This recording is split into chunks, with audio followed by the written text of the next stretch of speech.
이 역사상 최고의 투자자로 평가를 받는 사람이 있습니다. 바로 워런 버핏이라는 사람입니다. 이 워런 버핏은 1년에 한 번씩 자신과 점심을 할 수 있는 특권을 경매로 붙이는데 이 매번 억대의 가격으로 낙찰이 된다라고 합니다. 심지어 210만 달러의 낙찰을 받은 사람도 있었습니다. 별로 안 놀라시는데 이것을 하나로 환산하게 되면 약 23억 정도가 됩니다. 그러니까 점심 한 번 먹는데 23억을 지불하는 겁니다. 근데 흥미로운 사실은 이 낙찰받은 사람들 중에 그 돈을 아까워하는 사람은 한 사람도 없었다라는 것입니다. 왜 그들이 그것을 아까워하지 않았겠습니까?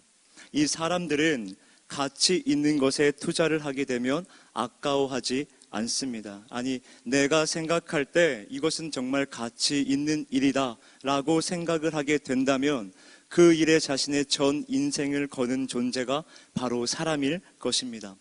오늘 우리가 함께 읽은 이 본문에도 가장 가치 있는 일을 발견하고 그 일에 자신의 전 인생을 걸었던 사람들이 소개되고 있습니다. 그들은 재산은 물론 그들의 부모조차 버려두고 그 일을 위해 헌신을 했습니다.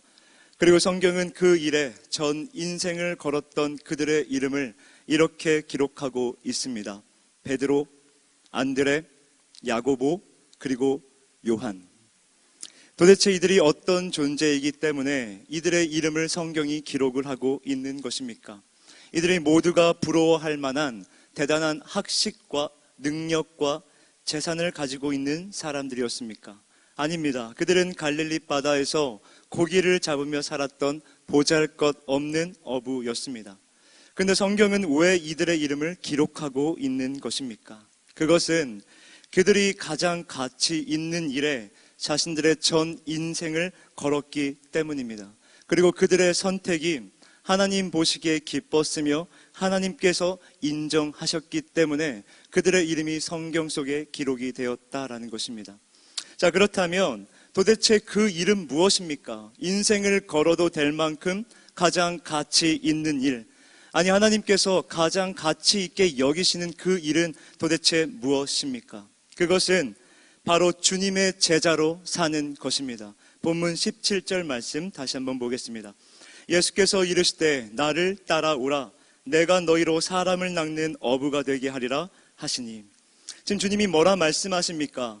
주님을 따르는 제자가 되고 주님처럼 사람을 낚는 어부, 다시 말해서 제자로 살아가라라는 것을 말씀하고 있습니다. 기억하십니까? 예수님의 지상 명령 마태복음 28장 19절에서 20절.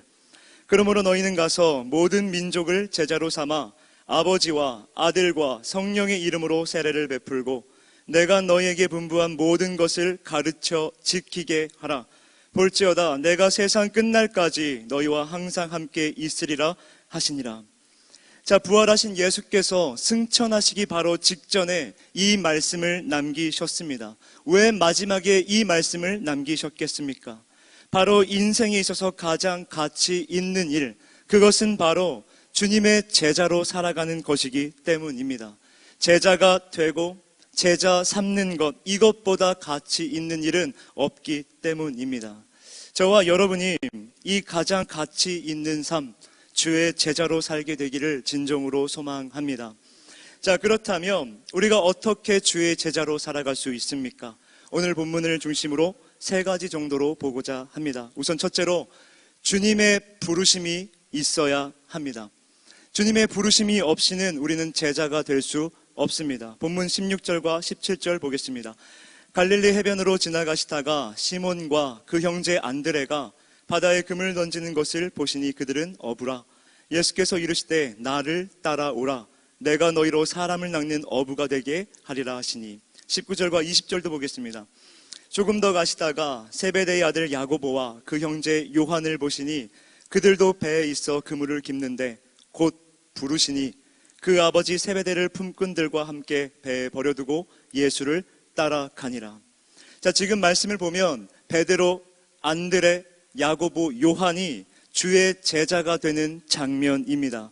자, 그런데 베드로와 안드레, 야고보, 요한 이 보잘것없는 어부에 불과했던 이들이 어떻게 주의 제자가 될 수 있었습니까? 그들이 잘 나가는 어부였습니까?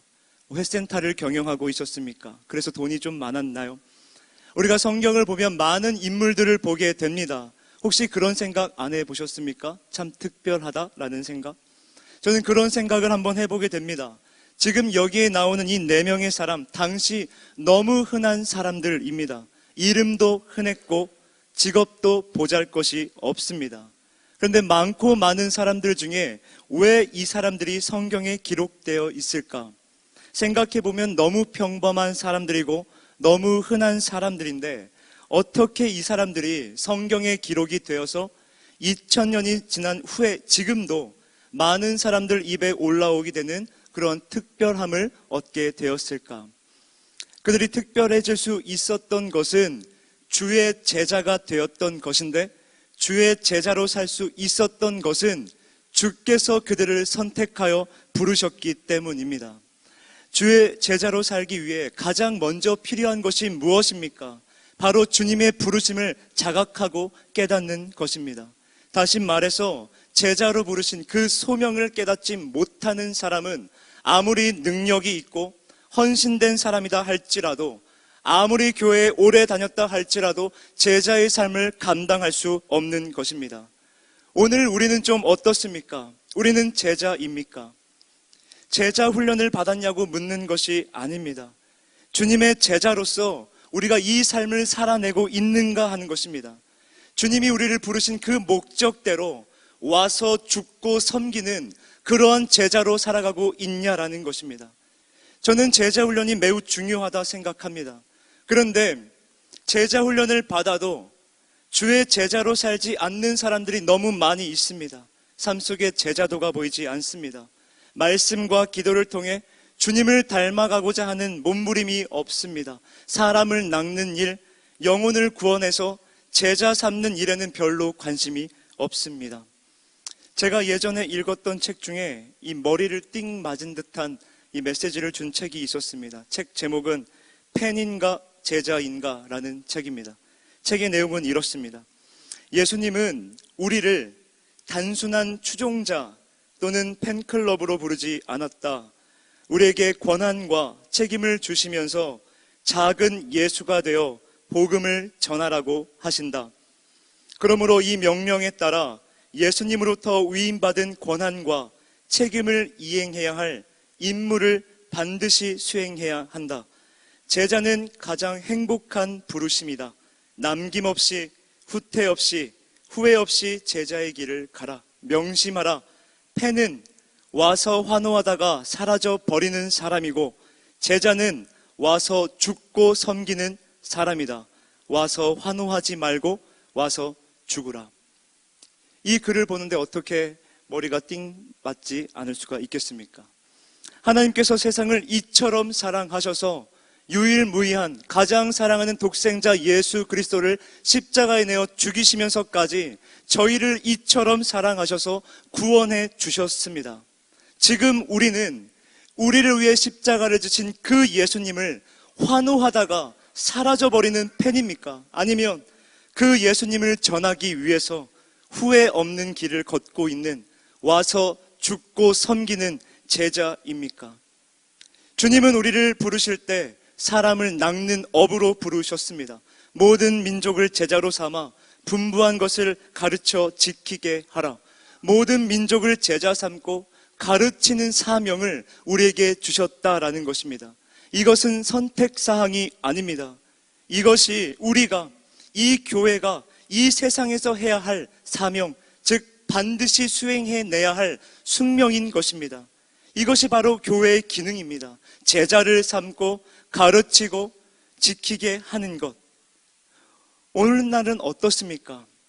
교회가 세상을 제자 삼고 가르치고 지키게 해야 함에도 불구하고 이제는 세상이 교회를 가르치고 제자 삼고 우리에게 갈 길을 알려주고 있습니다. 이유가 무엇이겠습니까? 우리가 제자답게 살지 못했기 때문입니다. 우리가 거룩하게 구별된 성도로서, 하나님의 자녀로서 이 삶을 살아내지 못했기 때문입니다. 너나 할 것 없이 누군가의 탓을 하기 이전에 바로 나의 문제입니다. 제자의 삶은 삶에서 없습니다. 가르치는 거, 제자 삼고 지키게 하는 삶의 모습은 없습니다. 사람을 낚는 일에는 관심이 없고 여전히 세상에서 고기를 낚는 일에 더 많은 관심이 있습니다. 그러나 거룩하게 구별된 자로서 서야 되는 이 제자임에도 불구하고 그렇게 세상과 더불어 살아가니까, 아니 세상보다 더 악랄해지니까 이 기독교가 개독교가 되어버린 것 같습니다. 오늘날 왜 우리가 제자답게 살지 못하는 것입니까? 이유는 간단합니다. 제자로 부르신 주님의 부르심을 우리가 깊이 있게 깨닫지 못했기 때문입니다. 우리를 부르신 주의 부르심을 선택사항 정도로 생각하고 있기 때문입니다. 내가 하고 싶을 때 제자를 하고 하고 싶지 않을 때 제자를 안 하는 마치 자원봉사자처럼 이 사명을 생각하고 있기 때문입니다. 그러나 나를 제자로 부르신 그 부르심, 그 소명을 분명히 깨닫고 간직하는 사람은 삶 속에서 이 제자의 모습을 살아내며 구현해낼 수가 있다라는 것입니다. 우리는 생각해 봐야 됩니다. 누군가만을 바라보며 하는 것이 아니라 내 자신을 말씀에 비춰보고 내 모습을 먼저 돌아봐야 됩니다. 나는 지금 제자의 삶을 제대로 살아내고 있는가? 만약 나에게 문제가 있다면 그것은 나를 부르신 주님의 그 뜻, 주님의 목적, 부르심의 이유를 깨닫지 못하고 있는 것일 것입니다. 주님은 우리를 사람 낚는 업으로 부르셨습니다. 이것이 주님의 뜻이었고 주님의 목적입니다. 제자를 하고 싶을 때 하고 하고 싶지 않을 때 안 하는 것이 아니라 진정한 제자는 주의 그 부르심, 나를 따라와라, 내가 너를 사람 낚는 업으로 되게 하리라 라는 그 주님의 부르심의 목적을 분명히 깨닫고 순종하는 사람입니다. 주님은 저와 여러분들을 자원봉사자로 부르지 않으셨습니다. 주님은 어떠한 상황 속에서도 그 주님의 부르심, 주님의 마음, 주님의 뜻을 발견하고 전적으로 말씀에 순종하는 삶을 살아내는 제자로 부르셨다는 것을 우리가 반드시 기억해야 될 줄 믿습니다. 우리가 주님의 이 부르심, 소명을 깨닫지 못하는 한 우리가 아무리 제자 훈련을 하고 아무리 성경 공부를 하고 아무리 교리 교육을 한다 할지라도 우리는 계속해서 실패하고 넘어지며 제자의 삶을 제대로 살아내지 못할 것입니다. 오늘 저와 여러분이 이 말씀 앞에서, 오늘 우리에게 조명해 주시는 이 말씀 앞에서 나를 제자로 부르신, 나를 향한 주의 그 부르심을 깊이 깨닫게 되는 시간이 되기를 진정 소망합니다. 그래서 예수님의 이름을 환호하고 돌아가는 팬이 아니라, 하고 싶을 때 제자를 하는 자원봉사자가 아니라 진짜 제자로서 이 삶을 가장 가치 있고 그 영광의 길을 걸어가는 저와 여러분 모두가 되기를 진정으로 소망합니다. 자, 그런가 하면 우리가 어떻게 주의 제자로 살아갈 수 있습니까? 둘째로 주님의 부르신 소명의 가치를 깨달아야 한다라는 것입니다. 제자의 삶, 그것은 주님의 부르심이 있어야 가능합니다. 하지만 그 부르심에 인생을 거는 결단이 없다면 부르심을 안다 해도 사람들은 그를 제자라고 부르지 않습니다. 무슨 말입니까? 주의 부르심에 인생을 거는 결단이 있어야 한다라는 것입니다. 본문 17절과 18절 다시 한번 보겠습니다. 예수께서 이르시되 나를 따라오라, 내가 너희로 사람 낚는 어부가 되게 하리라 하시니 곧 그물을 버려두고 따르니라. 자, 주님의 부르심에 이 베드로와 안드레가 무엇을 버렸다라고 말하고 있습니까? 그물을 버렸습니다. 어부가 그물을 버렸습니다. 그것도 곧 즉시 버렸습니다. 그물 그까짓 거 버릴 수 있다라고 생각하실 수도 있지만 이 당시 어업이라는 것은 가장 안전하고 가장 안정적인 직업이었습니다. 오늘날 공무원과는 비교할 수도 없습니다. 이 그물 하나만 가지고 있으면 평생을 먹고 살 수 있었습니다. 그런데 어부가 그 그물을 버렸습니다. 이게 쉬웠겠습니까? 평생 안정적인 직장을 다닐 수 있습니다. 그런데 이것을 다 때려치고 다른 길을 가겠다면 이게 쉬운 선택이겠습니까? 근데 더 놀라운 건 그 다음 구절입니다. 19절과 20절 말씀 보십시오. 조금 더 가시다가 세베대의 아들 야고보와 그 형제 요한을 보시니 그들도 배에 있어 그물을 깁는데 곧 부르시니 그 아버지 세베대를 품꾼들과 함께 배에 버려두고 예수를 따라가니라. 자, 세베대의 아들 야고보와 요한이 주님의 부르심에 어떻게 반응을 했습니까? 아버지와 품꾼들과 함께 배에 버려두고 예수님을 따라가는 겁니다. 완전히 미친 짓입니다. 안정적인 직장을 버리는 것뿐만이 아니라 부모까지도 버렸습니다. 여기서 질문이 생깁니다. 그럼 주님을 따르려면 부모 형제 다 버리고 살라는 것인가? 아닙니다. 기독교는 부모 공경을 인간관계에서 지켜야 할 제1계명으로 다루고 있다는 사실을 기억하시기를 바랍니다. 이 말씀을 조금 더 쉽게 이해하기 위해서 죄송하지만 잠시만 제 이야기를 하도록 하겠습니다. 저는 항공운항을 전공했습니다. 파일럿이 되는 것이 저의 꿈이었고 저희 부모님도 그렇게 원하셨습니다. 근데 제가 주의 부르심을 받고 자퇴를 하고 신학을 하겠다라고 말씀을 드리자 언제나 제 편이 되어주시던 아버지가 집을 나가셨습니다. 잠시 나가신 겁니다. 가출하신 건 아니고요. 잠시 나가셨습니다. 언제나 저를 보다듬어주는 저희 누님도 아무 말도 하지 않았습니다. 저희 어머니는 그 자리에서 펑펑 우셨습니다. 친구들은 다 저보고 미쳤다고 했습니다. 저희 누님과 저는 같은 과 선후배 관계였습니다. 제가 1학년 때 이제 누님이 3학년, 4학년이었습니다.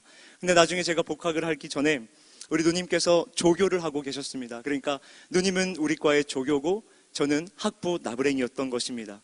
그래서 이 남매가 같은 과에 다니니까 교수님들이 매우 예뻐해 주셨습니다. 그리고 우리를 이끌고 계시는 그 지도 교수님이 세계에서 영향력 있는 교수 100인 안에 들어가시는 분이었고 이 한국에서는 항공 쪽은 꽉 잡고 계신 분이어서 이 취업은 따놓은 당상이었습니다. 저희 과의 취업률이 굉장히 좋았습니다. 대한항공 가는 거 그렇게 어렵지 않았었습니다.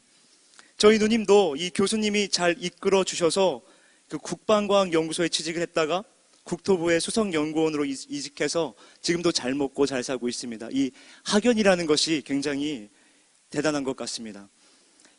제가 자퇴를 할 때 교수님이 저를 설득을 하셨습니다. 그러다가 결국 포기를 하셨는데 제 동기들에게 미련한 놈이다, 미친놈이다, 예수에 미쳤다, 예수쟁이다 라고 욕을 하셨습니다. 사랑하는 성도 여러분, 제가 하나님 앞에 부르심을 받고 결단하고 순종했다고 해서 저는 굶어 죽지 않았습니다. 물론 한 달에 사례비로 살아가는 거 쉽지만은 않습니다. 제육볶음을 매일 먹고 싶지만 매일 먹지는 못합니다. 그러나 단 한순간도 불행하다 생각해 본 적은 없습니다. 저희 아들 우빈이를 생각하면 조금 미안하기는 하지만 저와 우리 사모는 단 한순간도 불행하다 생각해 본 적은 없습니다. 우리에겐 이것이 최고의 가치 있는 일이기 때문입니다. 사랑하는 성도 여러분, 왜 베드로와 안드레, 야고보와 요한이 주의 그 부르심 앞에 즉시 결단하고 순종할 수 있었던 것입니까?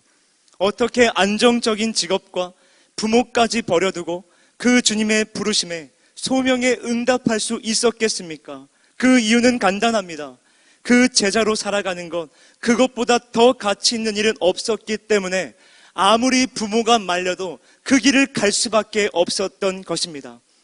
왜 우리가 제자로 살지 못하는 겁니까? 왜 오늘 본문의 제자들처럼 모든 것을 뒤로 하고 왜 제자의 길을 걷지 못한 것입니까? 왜 여전히 세상에서 그 고기 잡는 인생에서 우리가 왜 벗어나지 못하는 겁니까? 간단합니다. 소명의 가치를 깨닫지 못했기 때문입니다. 제자로 부르신 이 부르심의 가치가 얼마나 고귀하고 고상한 것인지 깨닫지 못하기 때문입니다. 우리가 주의 부르심 앞에 순종할 때, 그 소명을 따라갈 때 우리를 책임져 주시겠다 약속하시는 그 주님을 여전히 신뢰하지 못하는 것입니다. 우리가 진짜 제자로 살아가고자 한다면 우리를 제자로 부르신 그 부르심, 소명의 가치를 깨달아야 한다라는 것입니다. 그리고 그 소명을 가지고 나를 책임져 주시겠다 약속하시는 그 주님을 신뢰할 때, 즉 믿고 의지할 때 우리는 담대히 주의 제자로서 살아갈 수 있다라는 사실을 믿으셔야 될 줄로 믿습니다. 성도 여러분, 기억하십시오. 우리를 부르신 주님은 전능하셔서 천지를 만드신 위대하신 하나님이십니다. 그리고 그분은 우리의 하늘 아버지가 되십니다. 제자의 길을 걸어가실 때 힘이 든다, 버겁다 생각이 들 때 기억하시기를 바랍니다.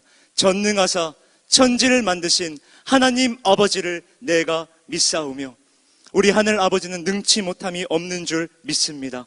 자, 마지막으로 우리가 어떻게 주의 제자로 살아갈 수 있습니까?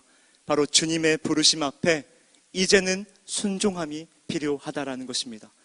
이 제자의 삶을 산다는 것, 그것을 쉽게 말한다면 주님 가신 길을 따라가는 것입니다. 본문 18절 말씀 보십시오.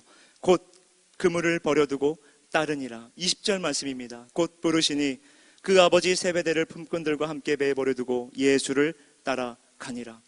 자, 주의 부르심 앞에서 이 소명의 가치를 깨닫고 결단한 베드로와 안드레, 야고보, 요한이 지금 어떻게 하고 있습니까? 이제는 주님을 따라 나서는 것입니다. 단순히 그 부르심의 가치를 깨닫고 결심하고 결단하고 거기서 그치는 것이 아니라 이제는 따라 나서는 행동을 하고 있다라는 것입니다. 주님의 제자가 된다는 것은 종교적인 사람이 된다는 것을 의미하는 것이 아니라 주님이 먼저 가신 그 길, 고난의 길, 섬김의 길, 희생의 길, 그 영광의 길을 그대로 따라가는 것입니다. 이 세상을 바꾸는 작은 예수들이라는 책이 있는데 이 책에 이런 내용이 있었습니다. 예수님을 따른다는 것은 단순히 결단의 기도를 통해 그를 구주로 영접하는 것, 그 이상을 의미한다. 아무리 진실한 기도를 드린다 해도 그것이 전부가 아니다. 예수님을 따르기 위해서는 그의 삶을 본으로 삼아 그를 모방해야 한다. 무슨 말입니까? 예수님을 따르기 위해서는 예수님의 삶을 본으로 삼아서 모방해야 한다라는 것입니다. 즉, 주님의 제자가 된다는 것은 주님처럼 사는 것입니다. 주님을 닮아가고 주님처럼 사랑하고 주님처럼 섬기고 주님처럼 하나님과 하나님의 뜻과 하나님의 나라를 위해서 사는 것을 의미합니다. 그래서 주님은 우리를 제자로 부르신 것입니다. 주님의 제자로 사는 그 사람들을 통하여서 이 세상의 빛과 소금의 역할을 감당함으로 말미암아 이 세상 사람들이 예수님을 궁금해하게 하며 이 주님을 닮은 사람으로 변화가 되어서 하나님의 나라가 확장되게 하는 것이 저와 여러분들을 부르신 하나님의 목적이라는 것입니다. 오늘 본문에 등장하는 이 예수님의 제자들, 그들은 주의 부르심을 받았고 부르심의 가치를 깨달았고 부르심에 순종을 했습니다. 그러나 그들도 그 제자의 삶이 오랫동안 지속되지는 못했습니다. 주님을 따라 나섰지만 십자가 앞에서 주님을 부인하고 말았습니다. 주와 함께 죽을지언정 주님을 배반하지 않겠다. 무슨 일이 있어도 주님의 제자로 살겠다라고 말했던 베드로는 예수님을 3번이나 부인하고 저주까지 했습니다. 이 베드로의 실패를 보며 오늘날 저의 모습을 발견하게 됩니다. 성도님들은 어떠십니까? 주님을 사랑한다 고백하고 주님의 말씀대로 살겠다 고백하며 주님의 제자로 살겠다 선포를 하지만 우리 얼마나 자주 넘어집니까? 얼마나 자주 실패합니까? 근데 놀라운 사실이 무엇인 줄 아십니까? 우리를 부르신 주님은 실패한 우리를 절대 포기하지 않으신다라는 사실입니다. 십자가에서 죽으시고 부활하신 주께서 갈릴리 바다로 돌아가서 다시 고기 잡는 일로 돌아간 그 제자들을 포기하지 않고 다시 찾아가셨습니다. 그리고 그들에게 이렇게 물으셨습니다. 요한복음 21장 5절 예수께서 이르시되 얘들아 너희에게 고기가 있느냐? 대답하되 없나이다. 예수님께서 제자들을 부르십니다. 얘들아 라고 부르십니다. 너무나 친숙한 표현으로 불러주고 계십니다. 예수님을 부인하고 심지어 저주까지 하고 예수님을 떠나서 다시 내 살 길을 찾아 돌아간 그들에게 야 이놈들아 부르시는 것이 아니라 얘들아 라고 부르고 계십니다. 그리고 밤새 고기를 못 잡아서 실망한 제자들에게 주님은 이렇게 말씀하십니다. 요한복음 21장 6절 그물을 배의 오른편에 던지라 그리하면 잡으리라. 제자들은 자신들이 처음 예수님을 만났을 때의 모습 그대로 마치 데자뷰처럼 주님을 다시 만나게 됩니다. 그리고 그들은 다시 깨닫습니다. 나를 찾아오신 그분이 바로 자신들을 사람 낚는 어부로 불러주신 그 주님이구나. 이것을 다시 깨닫게 되는 겁니다. 그리고 그들은 예수님을 배반하고 실패한 인생으로 전락한 자신들이었지만 예수님께서는 우리를 절대 포기하지 않으셨고 다시 제자로 부르시는 그 주님의 음성을 듣게 됩니다. 요한의 아들 시몬아, 내가 이 사람들보다 나를 더 사랑하느냐? 내 어린 양을 먹이라. 요한의 아들 시몬아, 내가 나를 사랑하느냐? 내 양을 치라. 요한의 아들 시몬아, 내가 나를 사랑하느냐? 내 양을 먹이라. 그리고 말씀하십니다. 나를 다시 따라오너라. 주님은 저와 여러분들을 절대 포기하지 않으십니다. 그러기에 2018년 4월 18일 바로 오늘 실패한 우리, 배반한 우리, 순종하지 않는 우리, 제자의 삶을 살아야 하는 그 부르심, 소명을 망각한 채 여전히 세상에서 고기를 잡으며 살아가고 있는 우리를 다시 찾아오셔서 말씀하십니다. 얘들아, 너희에게 고기가 있느냐?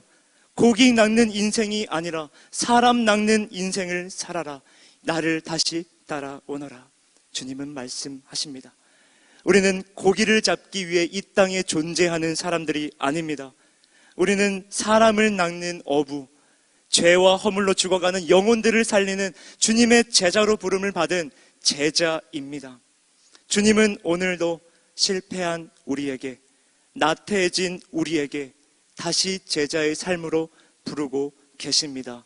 내가 나를 사랑하느냐? 예, 주님을 사랑합니다. 내 양을 먹이라. 그 부르심에 순종해서 우리 주님 가신 그 길 이제는 따라가야 되지 않겠습니까? 평생 그 길을 따라가신 분 중에 우리가 잘 아는 분이 있습니다.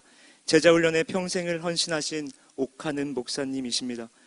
옥하는 목사님이 천국에 가시는 날 그 하관 예배를 드리기 전에 목사님의 영정사진을 가운데 두고 사모님을 비롯해 세 아들이 나란히 서서 기념사진을 찍었습니다. 이를 이상히 여기자 차남 옥승훈 씨가 이렇게 말을 했습니다. 평소 교회 일에 바쁘셨던 아버지였기에 우리에겐 가족 사진이 없습니다. 이제야 아버지의 사진으로 가족 사진을 찍는 것입니다.